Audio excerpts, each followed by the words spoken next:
We are subverting illegitimate authority. WikiLeaks released 76,000 classified field reports of U.S. operations in Afghanistan. He has done a lot of harm to the United States of America, and he should pay for that. I hope he rots in hell, starting with that. Yeah. WikiLeaks walks like a hostile intelligence service and talks like a hostile intelligence service.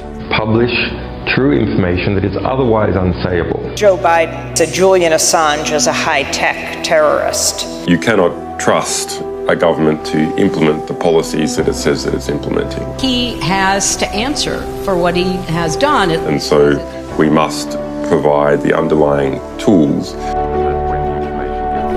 Many establishment journalists in the U.S. consider Julian Assange to be a criminal whose work doesn't fit in the same category as their own. No journalism here. What we have is an act of espionage. The wholesale dumping of WikiLeaks actually isn't journalism. If you help in the stealing of classified material, nothing about the First Amendment is going to insulate you from charges that you stole, regardless of whether or not you publish it. I mean, you learned that day one in news business school. In April 2019, police dragged the WikiLeaks founder out of the Ecuadorian embassy, where he lived for 7 years, after the U.S. government indicted him for allegedly helping Chelsea Manning access government databases. The New York Times editorial board applauded the move, writing that it could help draw a sharp line between legitimate journalism and dangerous cybercrime, and said that the Trump administration has begun well by charging Mr. Assange with an indisputable crime. Julian Assange is not a free press hero, the Washington Post editorial board opined, and he is long overdue for personal accountability. Many in the media revile Assange and WikiLeaks for publishing the DNC and Clinton campaign chairman John Podesta's leaked emails before the 2016 election. He hacked into the Democrats' computers, and that's why Trump won, basically. Timing it right before the debates. We have to acknowledge how political WikiLeaks and Julian are being here. The disdain is mutual, with Assange regularly describing the corporate press as complicit in hiding vital information from the public. History is shaped and distorted by the media. It is our single greatest impediment to advancement. Then in May 2019, the US government unsealed a second set of charges against Assange that, if they were to result in a conviction, could set a dangerous legal precedent that would put all investigative journalists who expose state secrets at risk of going to prison. Whether or not the media considers Assange one of their own, his fate could have a profound impact on the future of their profession. The government is now charging Assange with violating the Espionage Act of 1917 by publishing the information leaked by Chelsea Manning. If convicted, he could face up to 175 years in prison. Edward Snowden, a former government contractor, has also been charged under the Espionage Act for leaking information to the media, which is how it's more commonly used. What's different about Assange's case is that the government is claiming an individual unaffiliated with the government is guilty of a criminal violation for seeking out and publishing classified information, which is exactly what journalists do on a routine basis. The Trump administration today just put every journalistic institution in this country on Julian Assange's side of the ledger, which I know is unimaginable. Even many of his biggest media critics are concerned by the additional charges. Really, anybody who is concerned about press freedom should be extremely concerned about the prosecution of Julian Assange. Freedom of the Press Foundation co-founder Trevor Timm, who testified in Assange's UK extradition hearing, says that Assange's conviction under the Espionage Act would set a precedent that could endanger any journalist publishing leaked information about the US government. Maybe journalists don't like Julian Assange, or they have criticized many of his actions over the years. That's all well and good, but what really matters is the acts for which the Justice Department is trying to criminalize here. Bob Woodward, for the past 40 years, has made his entire career off writing books on various administrations' national security policies. He had a book called Obama's Wars, for example, that came out in 2010. It is hundreds of pages of highly classified information, basically the most sensitive information that you could possibly imagine, at a far higher classification level than anything WikiLeaks published. The investigation that made Bob Woodward the most famous journalist in the United States, that led to the resignation of Richard Nixon, Bob Woodward and his partner Carl Bernstein engaged in what the government is calling a conspiracy in the Assange case. They were going to grand jurors' houses, for example, and trying to convince them to hand over information that it would be illegal for the grand juror to hand over. This precedent was around during the Richard Nixon era. It's possible that Woodward and Bernstein would have been stopped far before Watergate and Deep Throat became household names. Richard Nixon may never have had to resign. They quite possibly could have gone to jail. I shall resign the presidency effective at noon tomorrow. The government claims that WikiLeaks crossed a legal line by posting a list of most wanted classified documents and providing the encrypted Dropbox that Manning would use to submit the Iraq and Afghanistan war logs. But Tim says this too is standard journalistic practice. Freedom of the Press Foundation, the organization I run, we have a software project called SecureDrop. And SecureDrop is essentially an open source version of a whistleblower submission system, something that WikiLeaks had a hand in pioneering back in the early 2000s and 2010s. Journalists at major newspapers around the country and around the world are constantly asking sources to leak them information. Of course they are. And they're increasingly doing this in the internet age in a very public way. But when the New York Times launched their SecureDrop, they took out a full-page ad in their own paper. I wrote a piece in The Guardian saying that somebody should leak the torture report back in 2014, if the government wasn't going to release it in full, because it contained evidence of illegal and unconstitutional acts. So this is a common tactic by reporters, by newspapers, by common citizens everywhere. And thankfully, at least for now, it's covered under the First Amendment. And I'm worried if this case goes forward, that it wouldn't be. One of the key accusations in the case against Assange is that he violated the Computer Fraud and Abuse Act by allegedly offering to help Chelsea Manning crack a password to a government database in an effort to cover her tracks. On this count, many journalists have sided squarely with the government. The government seems to be hanging their hat on this single, quite weak charge, which relates to a 30-second conversation between Julian Assange and Chelsea Manning. But nothing ever came of it. I think this one charge is potentially a sideshow, trying to convince the judge that Assange is some sort of hacker and that this doesn't relate to journalism.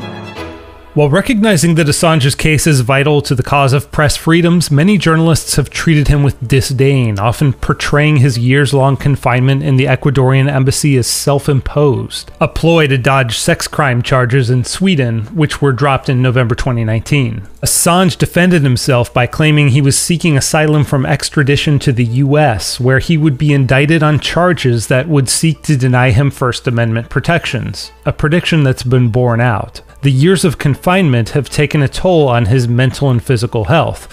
In 2018, doctors determined that Assange's condition was deteriorating after years of confinement and asked that he be allowed safe passage to a hospital. That request was denied. In 2019, the UN Special Rapporteur on Torture, Nils Melzner, described the conditions Assange has been subjected to as psychological torture. A decade ago, Assange was well regarded in establishment circles. The standing ovation he received at this 2010 TED Talk is inconceivable today. Assange created WikiLeaks in 2006 and leaked documents about the inner workings of Guantanamo Bay, vice presidential candidate Sarah Palin's emails, and bank fraud in Iceland. The organization first grabbed widespread public attention with this. Light them all up. Come on, fire! Hey, Roger.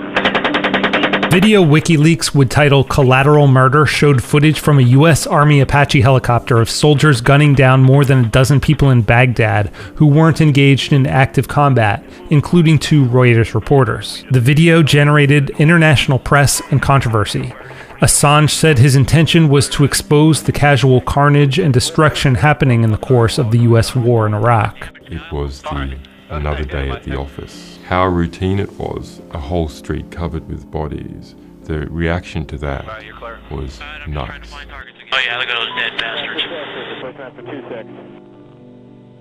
Nice. The Iraq war logs, which followed, was the largest military leak in history, revealing that more than 15,000 civilian deaths hadn't been publicly reported, and it exposed the fact that the U.S. military had ignored reports of torture, rape, and murder by Iraqi authorities and soldiers.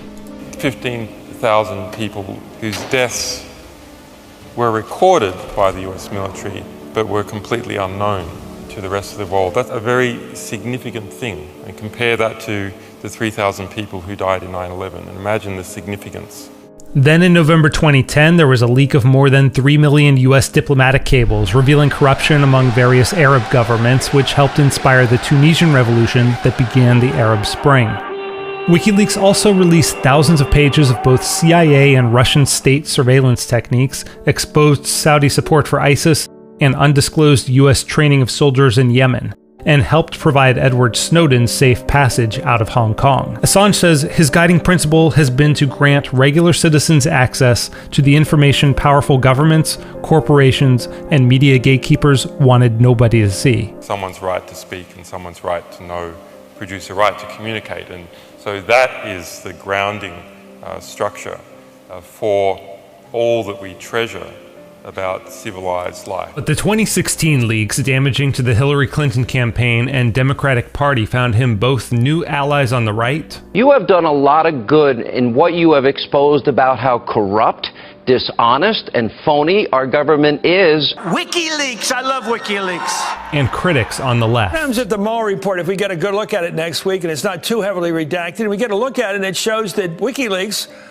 Assange himself, worked with the Russians to put out their attacks on the Democratic candidate Hillary Clinton. But Assange, who once said he viewed the choice between Clinton and Trump as a choice between cholera and gonorrhea, and who denies any connection to the Russian government, maintains that his commitment is to bringing to light true information, regardless of which political regime it might damage. We believe that the best type of government comes from a government that is scrutinized by the people when they have true information about how government and major corporations, other power actors in society actually behave. Tim says WikiLeaks' early work, which went a long way towards revealing the nature of 21st century American warfare and surveillance and exposing corrupt authoritarian governments, is what even those who dislike Assange should remember as he faces life in prison.